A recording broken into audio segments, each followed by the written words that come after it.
வணக்கம். வாழ்க வளமுடன்.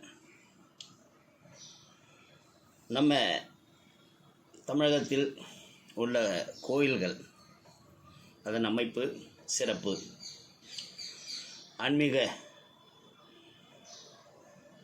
முக்கியத்துவம், கட்டிடக்கலை இவற்றை தொடர்ந்து பேசிகிட்டு இருக்கிறோம். அதில் இன்றைக்கி நம்ம பார்க்க போகிறது பொதுவாக பெருமாள் கோயில்.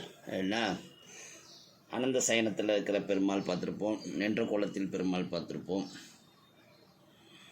அமர்ந்த நிலையில் பெருமாள் இருப்பதை பார்த்திருப்போம். ஆனால் காஞ்சிபுரத்தில் இருக்கிற அஷ்டபுஜகரம்